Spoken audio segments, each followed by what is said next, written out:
Hello বন্ধুরা, কেমন আছো তোমরা সবাই? আশা করি অনেক অনেক ভালোই আছো। আর তোমাদের ভালোবাসায় আমিও অনেক ভালো আছি, কারণ তোমরা আমাকে যে পরিমাণে ভালোবাসা দিয়েছ এবং সাপোর্ট দিয়েছ তা আমি কোনোদিন ভুলতে পারবো না। তাই তোমাদেরকে মজা দেওয়ার জন্য আবারও একটি নতুন গল্প নিয়ে হাজির হলাম। গল্পটি শোনার মতো, আশা করি তোমাদের দাঁড়িয়ে যাবে এবং তোমরা হাতের কাজ করতে সবাই হেডফোন নিয়ে বসে যাও। যদি আমার গল্প শুনে মজা পাও তাহলে অবশ্যই আমার চ্যানেলটি সাবস্ক্রাইব করবে। তো চলো বন্ধুরা, আমরা কথা না বাড়িয়ে আসল গল্পে চলে যাই। ওই ছেলেগুলো আমাকে অনেক টাকা দিয়ে এক রাতের জন্য নিয়ে গেল। 5টা ছেলেই যখন আমার শরীরটা নিয়ে তাদের সুখ নিচ্ছিল, তখন হঠাৎ তাদের ষষ্ঠ বন্ধুও এসে হাজির।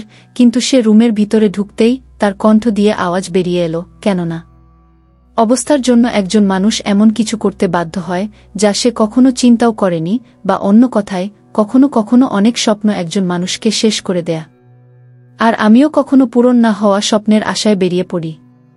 আমি রাত 12টার পর থেকে তাদের ছোট্ট ঘরে বিছানায় শুয়ে আছি। একের পর এক ছেলেরা আমাকে শেষ করে দিচ্ছিল। ব্যথা অনেক ছিল, কিন্তু এই সবই আমি নিজের ইচ্ছায় গ্রহণ করেছি। না আমার পোশাকের হুঁশ ছিল, না আমার শরীরের ব্যথার হুঁশ ছিল। দুটি ছেলেই আমার অবস্থা এমন করে দিয়েছে যে আমার সব শরীর অনেক ব্যথা হয়ে গিয়েছে। শুধু এই ভেবেই আমার মন কেঁপে উঠছিল যে এরপরে আরও 3টা ছেলে আসতে চলেছে। তাদের লোভ ছিল অনেক এবং আমাকে তাদের আনন্দের সহিত সময় দিতে হবে।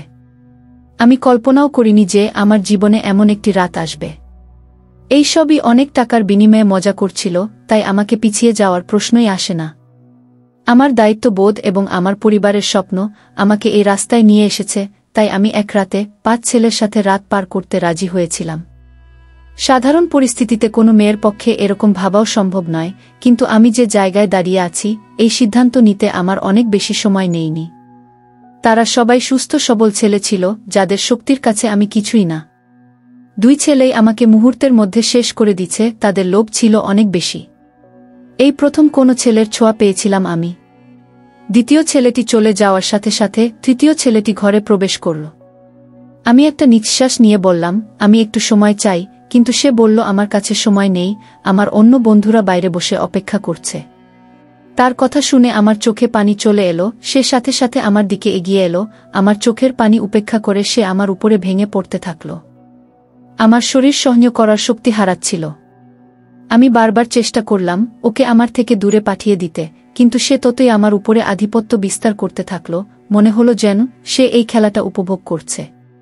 আমি যখন তাকে সরিয়ে দিতাম সে ততই আগের চেয়ে অনেক বেশি উৎসাহ নিয়ে আমার কাছে আসত।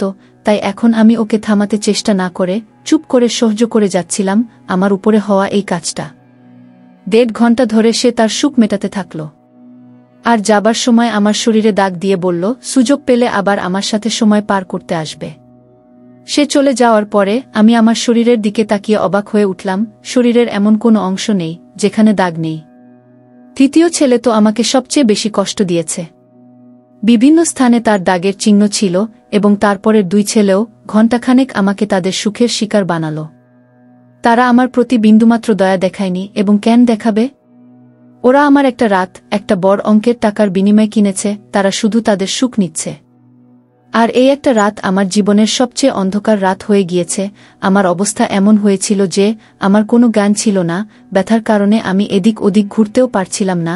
আমার চোখ আস্তে আস্তে বন্ধ হতে শুরু করে।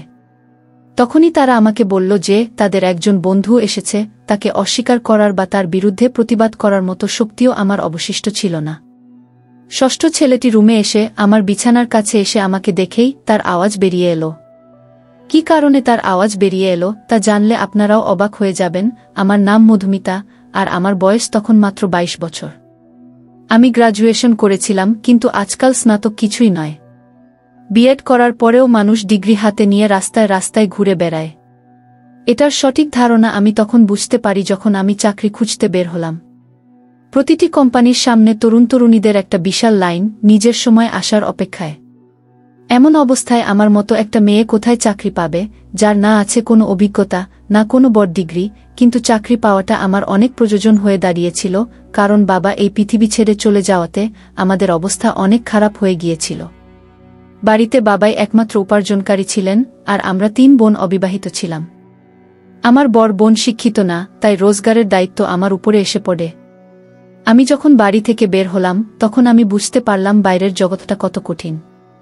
এখন বুঝতে পারলাম বাবা কত কষ্ট করে আমাদের মুখে খাবার তুলে দিতেন। বাবার প্রতি আমার সব সময় রাগ হতো যে তিনি আমাদের ইচ্ছা পূরণ করেন না। আমার রাগে মন খারাপ হয়ে যেত, তবুও তিনি আমাকে অনেক আদর করে বলতেন, মা, চিন্তা করিস না, একদিন তোরও ভাগ্য ফিরবে। কিন্তু সেই দিন আর এলো না। একদিন বাবা ঘুমের মধ্যে এই পৃথিবী থেকে চলে গেলেন। যখন সকালে আমরা বুঝতে পারলাম যে বাবা আর আমাদের মধ্যে নেই, তখন আমরা বুঝতে পেরেছিলাম যে বাবা আমাদের জন্য কতটা ছিলেন। অন্তত তিনি আমাদের লোকের খারাপ দৃষ্টি থেকে রক্ষা করতেন, আর খাবারের মতো মৌলিক জিনিস থেকে বঞ্চিত ছিলাম না। বাবা এই পৃথিবী থেকে চলে যাওয়ার পরে কয়েকদিন পর্যন্ত আমাদের প্রতিবেশী ও পরিবারের সদস্যরা আমাদের সাহায্য করেছিল, কিন্তু আস্তে আস্তে সবাই যার যার জীবন নিয়ে ব্যস্ত হয়ে পড়ল। আজকের যুগে কে কাকে খাওয়াতে পারে? আমি চাকরির খোঁজে বাড়ি থেকে বেরোতে বাধ্য হয়েছিলাম, এবং আমি বুঝতে পেরেছিলাম যে বাইরের জগৎ মেয়েদের জন্য কতটা কঠিন। আমি কোনো কোম্পানিতে চাকরি পাইনি। প্রতিটি কোম্পানির বাইরে হাজার হাজার ছেলে দাঁড়িয়ে আছে। আমি স্কুলের দিকে গেলাম। যখন আমি ঘুরলাম, সেখানের অবস্থা আরও খারাপ। অর্ধেক দিনের বেশি কাজ করার পরিবর্তে মাসে মাত্র ৬,০০০ টাকা পাওয়া যেত। সংসার খরচেই সব টাকা শেষ হয়ে যেত। এতেও স্কুলের মালিক আমাকে আমার অভিজ্ঞতার কথা জিজ্ঞেস করলে আমি চুপ হয়ে যেতাম। অনেক খোঁজাখুঁজি করেও কোনো কাজ পেলাম না, তাই আমার এক বন্ধুর ভাইয়ের মাধ্যমে আমি একটি পিজা হাউসে ওয়েটারের চাকরি পাই। যেখানে সারাক্ষণ ছেলে মানুষের ভিড় থাকত, সেখানে একটা কালো রঙের কোট আমার হাতে তুলে দেওয়া হলো, যার উপরে পিৎজা হাউসের নাম লেখা ছিল। পরের দিন থেকেই আমাকে কাজের জন্য ডাকা হয়েছিল। তারা ওয়েটারের নামে একটি আধুনিক মেয়ে চেয়েছিল, যার শরীরের উপরে ছোট চুল ছড়িয়ে থাকবে এবং সে যেন অনেক মেকআপ করে ডাইনিং হলে দাঁড়িয়ে থাকে। আমি ইউনিফর্মটি আমার ব্যাগে রেখে বাড়ি ফিরে এলাম। আমি তখনও ঠিক করতে পারিনি যে আমি এই কাজটি করতে চাই কিনা, কারণ এটা আমার জন্য খুবই কঠিন কাজ। বাবা থাকতে আমাকে কখনোই প্রয়োজন ছাড়া বাড়ি থেকে বের হতে হয়নি। আর এত সব পোশাক পরে এত ছেলের মধ্যে পিৎজা হাউসে দাঁড়িয়ে থাকাটা আমার জন্য অনেক অস্বস্তিকর কাজ ছিল। কিন্তু ক্ষুধা একজন মানুষকে সবকিছু করতে বাধ্য করে। আমি যখন সেখান থেকে বাড়ি ফিরে আসি, তখন আমার মা দরজার দিকে তাকিয়ে দাঁড়িয়েছিলেন। আমাকে দেখে তার চোখে পানি চলে আসলো। আমি আমার মাকে জিজ্ঞেস করলাম তিনি দরজা পর্যন্ত কেন এসেছিলেন। তখন মা কাঁদতে শুরু করে বলল, মা, কারেন্ট মিটারের লোকজন এসে আমাদের বিদ্যুৎ সংযোগটা বিচ্ছিন্ন করে দিয়ে গেছে। মায়ের কথা শুনে আমার মনটা কেমন করে উঠল। এখন অনেক গরম, কারেন্ট ছাড়া বেঁচে থাকা অনেক কঠিন। কিন্তু গত 2 মাস ধরে আমরা বিল দিতে পারিনি, সম্ভবত সে কারণেই আমাদের বিদ্যুৎ সংযোগটা বিচ্ছিন্ন করে দিয়েছে। মায়ের চোখের পানি আমাকে সিদ্ধান্ত নিতে বাধ্য করে। আমি মাকে ধরে বললাম, আমি একটা ভালো জায়গা চাকরি পেয়েছি, কাল থেকে আমাকে কাজে যেতে হবে। মা আমার মাথায় হাত রেখে বললেন, এখন তুই আমাদের ভরসা, আর তোকেই তোর 2 বোনের বিয়ের ব্যবস্থা করতে হবে। মা আমার উপরে একটি ভারী দায়িত্ব দিয়ে দিলেন। আমি ভাবছিলাম কিভাবে আমি এই দায়িত্ব পালন করব, কিন্তু আমাকেই এই দায়িত্ব পালন করতে হবে। মা জিজ্ঞেস করছিলেন আমি কোথায় চাকরি পেয়েছি, কিন্তু আমি তাকে বলতে চাইনি আমি কোথায় চাকরি পেয়েছি। তাই আমি মাকে বললাম যে আমি একটি বড় কোম্পানিতে একটি ভালো চাকরি পেয়েছি। আমার কাজের সময় ছিল বিকাল 3টা থেকে বিকাল 11টা পর্যন্ত। আমি অনেক কষ্টে মাকে এই কথাটা বলেছিলাম। আমার চাকরির সময় জেনে তিনি অবাক হয়ে আমার দিকে তাকাতে থাকলেন যে এটা কোনো কোম্পানি যেখানে বিকেল 3টায় তোকে কাজে ডাকে। আমি মিথ্যা বলেছিলাম যে এটা একটা মাল্টিন্যাশনাল কোম্পানি, এখানে 24 ঘন্টা কাজ চলে। এই সময়ে আমাদের টাকার এত প্রয়োজন ছিল যে তিনি আমাকে প্রশ্ন করার পরিবর্তে আমার মা আমাকে অনেক আশীর্বাদ করলেন। পরের দিন দুপুর 2টায় পিজা হাউসের জন্য বেরিয়ে পড়লাম। আমি কি জানতাম এখান থেকে আমার ভাগ্য আমাকে কোথায় নিয়ে যাবে। পিৎজা হাউসে আসার পর ইউনিফর্ম চেঞ্জ করছিলাম। ম্যানেজার আমাকে পিৎজা হাউসের দরজার কাছে দাঁড় করিয়ে বললেন, আজ তোমার প্রথম দিন, তাই তুমি আশায় সবাইকে সম্মানের সাথে স্বাগত জানাবে। তারপরে আমার দিকে তাকিয়ে সে রেগে বলল, এটা কি রকম হলো, আগে তুমি তোমার মেকআপ করো। ম্যানেজারের কথা শুনে আমি টেনশনে পড়ে গেলাম, কারণ আমার মেকআপ ছিল না। সেখানে উপস্থিত আরেকটি মেয়ে তার মেকআপ নিয়ে সে আমাকে দ্রুত মেকআপ করে দিয়েছিল, এবং তারপরে আমি যখন আয়নায় নিজেকে দেখলাম আমি অবাক হয়ে গেলাম। আমি জানতাম না যে আমি এত সুন্দর। আমার শরীরের রং সাদা, কিন্তু একটু মেকআপ করার পর আমি অনেক উজ্জ্বল হয়ে উঠলাম। আয়নায় নিজেকে দেখছিলাম, তখন মেয়েটি বলতে শুরু করল যে এই লোকগুলো তোমাকে শুধু তোমার সৌন্দর্যের জন্য এখানে রেখেছে, নইলে কাজ করার জন্য তো অনেক লোক আছে। আমি জানলাম যে আমি আমার যোগ্যতার জন্য নয়, আমার সৌন্দর্যের কারণে এই কাজটি পেয়েছি। কাজের প্রথম দিনটি আমার জন্য অনেক কষ্টের ছিল। আমি বিকাল ৩টা থেকে দরজায় দাঁড়িয়ে আছি, এখানে আসা ছেলে মেয়েদের স্বাগত জানাচ্ছি। মহিলাদের সংখ্যা অনেক কম, বেশিরভাগ ছেলেরাই আসছিলেন। শেষের দিকে আমার পায়ে অনেক ব্যথা ছিল। তারপরেও বাসে করে রাত 12টার দিকে বাড়িতে পৌঁছালাম। মা জেগে আমার জন্য অপেক্ষা করছিল। আমি মায়ের সাথে বসে খাবার খেয়ে তাড়াতাড়ি বিছানায় শুয়ে পড়লাম। আমি বাবাকে অনেক মিস করছি। বাবা আমার বেশিরভাগ দুঃখ সামলাতেন, তবুও আমি সবসময় তার সাথে এটা সেটা নিয়ে রাগ করতাম। আমি পায়ের ব্যথায় অনেক কষ্ট করতে করতে বুঝতেই পারিনি কখন ঘুমিয়ে পড়েছি। পরের দিন আবার 2টার দিকে বাসা থেকে বের হলাম। আজ আমাকে দরজার কাছে দাঁড় না করিয়ে অর্ডার নেওয়ার কাজটি দেওয়া হয়েছিল।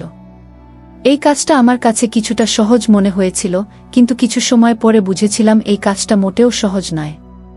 আমি যার কাছে অর্ডার নিতে যেতাম, প্রায়ই ছেলেরা আমার মাথা থেকে পা পর্যন্ত তাকিয়ে হাসত এবং জবাবে আমাকেও হাসতে হতো, কারণ এটাই আমার কাজের নিয়ম।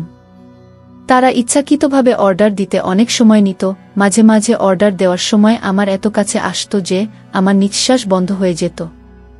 এখন আমি ভালোই বুঝতে পারছি যে এই পিৎজা হাউসটি ওয়েটারের কারণেই চলত। এখানে আসা বেশিরভাগ ছেলেই আসত শুধুমাত্র মেয়েদের জন্য। দিনগুলো এভাবেই চলে যাচ্ছিল এবং আমি এখানে কাজ শুরু করার 1 মাস হয়ে গেল। সেই 1 মাসে অনেক কিছু ঘটে যা আমার জন্য অনেক অদ্ভুত ছিল। ছেলেদের অর্ডার দেওয়ার অজুহাতে কাছে আসা এবং ডবল মিনিং যুক্ত শব্দ ব্যবহার করা। কিন্তু এই চাকরির সবচেয়ে ভালো জিনিস হল বেতন ছাড়াও এই 1 মাসে অনেক টিপের টাকা জোগাড় হয়েছিল। সেই টাকা আমি বিদ্যুতের বিল দিতে ব্যবহার করি। আস্তে আস্তে পিৎজা হাউসের পরিবেশে খারাপ হয়ে পড়ি। প্রতিদিন সন্ধ্যায় 5 জন ছেলে পিৎজা খেতে এসে কোনার টেবিলে বসত। সেই টেবিলটা ছিল আমার ভাগে। আমি প্রতিদিন তাদের কাছে অর্ডার নিতে যেতাম। তারা 5 জনই 24 বছর থেকে 25 বছরের ছেলে, যারা আমার দিকে গভীরভাবে তাকাত। আজও যখন আমি তাদের কাছে অর্ডার নিতে গেলাম, তাদের একজন জিজ্ঞেস করে, তুমি এখানে বাধ্য হয়ে কাজ কর, তাই না? আমি হ্যাঁ বলে দিলাম। সে সাথে সাথে তার কার্ডটি বের করে আমার সামনে রেখে বলল, তোমাকে অনেক ভদ্র মেয়ে বলে মনে হচ্ছে। যদি তোমার কোনো সাহায্যের প্রয়োজন হয় তবে দয়া করে আমাকে মনে রেখো। আমি কিছু না ভেবেই কার্ডটি নিয়ে আমার কোটের পকেটে রাখলাম। আমি যখন কার্ডটি নিলাম সে হাসল, তারপরে এই চলতে থাকল। প্রতিদিন আমি তাদের অর্ডার নিতে যেতাম, তাদের একজন আমাকে প্রশ্ন করত। এইভাবে প্রতিদিনের কথা বলার কারণে আমাদের মধ্যে কিছুটা বন্ধুত্বপূর্ণ সম্পর্ক তৈরি হয়। 2য় মাসও দেখতে দেখতে পার হয়ে গেল। তারপরে একদিন মা আমাকে বললেন যে তোর বর দিদির খুব ভালো একটা সম্বন্ধ এসেছে আর তারা তাড়াতাড়ি বিয়ে করাতে চায়। মায়ের কথা শুনে আমি অনেক টেনশনে পড়ে গেলাম, কারণ সবে মাত্র আমি বাড়ির খরচ বহন করেছি, বিয়ের দায়িত্বের কথা ভাবতেও পারিনি। মা বলতে শুরু করেন, তোর কোম্পানি থেকে লোন নে, অনেক বড় কোম্পানি, লাখ টাকা লোন পেলেও তোর দিদির বিয়ে ভালোভাবে হয়ে যাবে। আমার বড় দিদি 24 বছর বয়সী এবং মা তাকে নিয়ে অনেক টেনশনে ছিলেন। এখন আমি কিভাবে মাকে বলবো যে আমি পিৎজা হাউসে ছোট একটা চাকরি করি? আমি কিভাবে লাখ টাকা জোগাড় করব? তাই আমি মায়ের কথার কোনো রিপ্লাই দেইনি। কিন্তু মায়ের চোখে আসার আলো স্পষ্ট দেখতে পাচ্ছিলাম আমি। আমার মা নিশ্চিত ছিলেন যে আমি কোম্পানি থেকে লোন পাব। আর আমি ভাবছিলাম আমার মিথ্যা আমাকে কিভাবে ফাঁসিয়ে দিয়েছে। পরের দিন আমি কাজের সময় সারাক্ষণ টেনশনে ছিলাম, যেটি আমার সাথে কাজ করা মেয়েটি লক্ষ্য করেছিল। সে আমাকে বলল, মধুমিতা, তোমার অনেক মন খারাপ মনে হচ্ছে। আমি তাকে বলেই দিলাম আমার বড় দিদির বিয়ে দিতে হবে, কিন্তু আমার কাছে এত টাকা নেই। আমার কথা শুনে সে বলল, তাহলে এত খরচ করার কি দরকার? কোনোরকমভাবে বিয়ে দিয়ে ছেড়ে দাও। ওর কথা শুনে আমি চিন্তায় পড়ে গেলাম। ও ঠিকই তো বলছে, এত বড় করে করার কি দরকার? বাড়িতে এসে মাকে পরামর্শ দিলাম দিদিকে সাধারণভাবে বিদায় দিতে, কিন্তু আমার কথা শুনে মা বলতে শুরু করেন যে আমাদের অবস্থার কথা সবাই জানে না। ছেলের পরিবার আগে থেকেই টাকার একটা লম্বা লিস্ট ধরিয়ে দিয়েছে। আর এখন যদি তোর দিদিকে খালি হাতে বিদায় দেই, তাহলে ওর শ্বশুরবাড়ির লোকেরা সারা জীবন ওকে কথা শোনাতে থাকবে। মায়ের কথা শুনে আমি রেগে গিয়ে বললাম, দিদির এমন জায়গায় বিয়ে দেওয়ার কি দরকার? আমার কথা শুনে তিনি রেগে গিয়ে বললেন, অনেক কষ্টে একটা ভালো সম্বন্ধ এসেছে, তাতেও তুই দোষ খুঁজছিস। আজ যদি তোর বাবা বেঁচে থাকতেন তাহলে এসব নিয়ে আমাকে ভাবতে হতো না, যে কোনো উপায়ে তিনি মেয়ের বিয়ের টাকা জোগাড় করতেন। মায়ের চোখে পানি দেখে আমার মনে অনেক কষ্ট পেলাম। তিনি তো ঠিকই বলেছেন, বাবা বেঁচে থাকলে কোনো না কোনোভাবে টাকা জোগাড় করতেন। আমি মাকে ধরে কথা দিলাম যে আমি তাড়াতাড়ি টাকার ব্যবস্থা করে দেব। আমি নিজেও জানতাম না এত টাকা কোথায় পাব আমি। বাবার ছায়া সত্যিই সন্তানের জন্য বড় আশীর্বাদ। তারা নিজের জীবনের ঝুঁকি নিয়েও সন্তানকে জীবনের সব সুখ দেয়া, আমার পক্ষে বাবার জায়গাটা নেওয়া অনেক কঠিন ছিল। এইভাবে টেনশনেই দিনগুলো পার হয়ে যাচ্ছিল। পিৎজা হাউসের ম্যানেজারের সাথে টাকার কথা বলেছিলাম, কিন্তু আমার কথা শুনে তিনি এমনভাবে আমার দিকে তাকালেন যে আমি নিজেই মাটিতে পড়ে যেতে চাইলাম। ওই ছেলেগুলো প্রতিদিন পিৎজা খেতে আসত। আমি ওদের অর্ডার নিতে সেখানে গেলে ওদের একজন জিজ্ঞেস করল, কি ব্যাপার? আজ তোমাকে অনেক বিষণ্ণ দেখাচ্ছে চিকেন। জানি না তার কথা শুনে আমার চোখে পানি চলে এলো। সে বারবার বলতে থাকল আমার সমস্যা তাকে জানাতে। না চাইলেও আমি তাকে আমার সমস্যার কথাটা বললাম, কারণ আমিও এমন একজনকে খুঁজছিলাম যার সাথে আমি আমার অনুভূতি এবং কষ্ট শেয়ার করতে পারি। আমার কথা শুনে তার মুখে হাসি ফুটে উঠল এবং বলল, তুমি এত ছোট একটা ব্যাপারের জন্য মন খারাপ করেছ কেন? আমরা তোমাকে আমাদের কার্ড কি জন্য দিয়েছিলাম, যাতে কোনো সমস্যা হলে তুমি আমাদের মনে রাখতে পারো। আমি অবাক চোখে তাকিয়ে রইলাম। আমি কল্পনাও করতে পারিনি যে ওই 5 অপরিচিত ছেলে আমাকে টাকা দিতে পারে, কিন্তু তারা 5 জনই সাথে সাথে আমাকে লাখ টাকা অফার করল। আমি তাদের দিকে তাকিয়ে রইলাম। সে বলল যে 20,000 টাকা দেওয়া তাদের জন্য কোনো ব্যাপার না, তবে আমাকেও তাদের জন্য কিছু কাজ করতে হবে। তাদের কথা শুনে আমি অনেক সময় ধরে চেষ্টা করেও বুঝতে পারলাম না আমি ওদের কি কাজ করতে পারি। তারপরে আমি অবাক হয়ে গেলাম এবং বললাম যে আমি একটা বড় পরিবারের মেয়ে নয়, আমি কোনো খারাপ কাজ করতে পারবো না। তারা হেসে বলল যে আমরা শুধু প্রস্তাব দিয়েছি, অ্যাকসেপ্ট করা বা না করা তোমার ইচ্ছে, কিন্তু আজকের সময় নিজের হলেও কেউ তোমাকে 1 লাখ টাকা দেবে না। কথা তো তাদেরও ঠিক, কিন্তু আমি আমার সব হারিয়ে লাখ টাকা পেতে চাইনি, তাই আমি তাদের না করে দিলাম। যখন বাড়ি ফিরলাম তখনও মা ও দিদি আমার জন্য অপেক্ষা করে বসেছিলেন। মা জানান দিদির শ্বশুর বাড়ির লোকজন 1 মাস পর বিয়ের কথা বলছে এবং তারা তাদের ছোট ছেলের জন্য দিদির পাশাপাশি মেজ দিদিকেও তাদের বাড়ির বউ করতে চায়। এতে এক খরচে 2 বিয়ে হয়ে যাবে। মেজ দিদির সম্বন্ধের কথা শুনে খুশি হয়েছিলাম, কিন্তু 1 মাসের কথা শুনে আমার জীবন শেষ হয়ে যাচ্ছিল। টাকার কোনো খবর নেই আর মা আশায় রয়েছেন। আমি একবার দিদির মুখের দিকে তাকালাম। অনেক দিন পরে সেখানে খুশির আভা দেখতে পেলাম। আমি আমার দিদির শ্বশুর বাড়ির লোকেদের সাথেও দেখা করেছি। সত্যি তারা অনেক ভালো মানুষ, কিন্তু আজকের সময় টাকা ছাড়া কে মেয়ে বিদায় করে, তারাও এই সমাজেই বাস করে। আমি চিরকাল আমার বোনেদের সুখ দেখতে চেয়েছিলাম। আমি মাকে বললাম, তুমি বিয়ের সব কিছু ঠিক করো, টাকার ব্যবস্থা হয়ে যাবে। আমার কথা শুনে ঘরে খুশির জোয়ার বইল, কিন্তু তারা জানতো না তাদের এই খুশি আমার সম্মানের বিনিময়ে মিলেছে। পরের দিন আমি সেই 5 ছেলের কথায় রাজি হয়ে যাই। তারা হেসে বলল, আমরা জানতাম তুমি রাজি হবে। তারা 5 জনই প্রস্তাব দিল তারা আমাকে 1 রাতের জন্য তাদের সাথে নিয়ে যাবে। আমি আমার মাকে বললাম যে বছর শেষ হওয়ার কারণে কোম্পানিতে অনেক কাজ আছে, তাই আমাকে কোম্পানিতে 1 রাত থাকতে হবে। আর কোম্পানি আমার লোন পাস করেছে, তাই আমাকে তাদের কথা মানতে হয়েছে। লোন পাস হওয়ার কথা শুনে মা এত খুশি হয়েছিলেন যে তিনি আমাকে রাতে থাকার অনুমতিও দিয়ে দেন। আর আমি পিৎজা হাউস থেকে ছুটির পরে ওই 5 ছেলের সাথে চলে গেলাম। তারা আমার সম্মান নষ্ট করেছিল। যখন 6ষ্ঠ ছেলেটি ভিতরে আসে, আমাকে দেখে তার আওয়াজ বেরিয়ে গেল, কারণ সব বিছানা ময়লা হয়ে নষ্ট হয়ে গেছিল এবং আমি জীবনের শেষ নিঃশ্বাস নিচ্ছিলাম। সে সাথে সাথে আমাকে গাড়িতে নিয়ে একটি ছোট হাসপাতালে নিয়ে আসে। সেখানের ডাক্তার তার পরিচিত কেউ ছিল। কয়েক ঘন্টা আইসিইউতে থাকার পরে আমার অবস্থা কিছুটা ভালো হলো, কিন্তু আমার শরীর আমার সম্মান সাক্ষ্য দিচ্ছিল। সেই ছেলেটিও সেই 5 জনের বন্ধু ছিল, কিন্তু তার মধ্যে কিছুটা মানবতা ছিল এবং আমার প্রতি তার দয়া হয়েছিল। নইলে হয়তো আমি ওই বিছানাতেই শেষ হয়ে যেতাম। আমি আমার মাকে ফোন করে বলেছিলাম যে আমাকে কোম্পানি থেকে ছাড়েনি। ছেলেটি নিজেই হাসপাতালের সব খরচ বহন করেছিল এবং তার বন্ধুদের কাছ থেকে 1 লক্ষ টাকা নিয়ে আমাকে দিয়েছিল। ওই 5 জন অনেক বড়লোক বিজনেসম্যান বাবার ছেলে ছিল, যারা চাইলে আমার সম্মান নষ্ট না করেও সাহায্য করতে পারত। আমি সুস্থ হওয়ার পরে আমাকে হাসপাতাল থেকে ছেড়ে দেওয়া হয় এবং টাকাও আমার হাতে আসে, কিন্তু এখন কিছুই আগের মতো ছিল না। ছেলেটি আমাকে তার কারখানায় চাকরির প্রস্তাব দিয়েছিল এবং আমাকে বলেছিল যে আমি সেখানে সম্মানের সাথে কাজ করতে পারব। আজ আমার 2 বোনের বিয়ে হয়ে গেছে এবং আমি ওই ছেলেটির কারখানায় কাজ করছি। একটা কথা আমি ভালোভাবে বুঝতে পেরেছি যে বর্তমান সময়ে বিনা স্বার্থে সাহায্যকারীর সংখ্যা হাতে গোনা কয়েকজন আছে। কাজ করা মেয়েদের প্রতি সর্বদা সম্মানের চোখে তাকান, কারণ তারা অনেক অসহায় হয়ে ঘর থেকে বের হয়, এমনকি তারা খারাপ পোশাক পরে পিজা হাউসের দরজায় দাঁড়িয়ে থাকতেও দ্বিধাবোধ করে না। বন্ধুরা, গল্পটি আপনাদের কেমন মনে হলো তা কমেন্টের মাধ্যমে জানাবেন।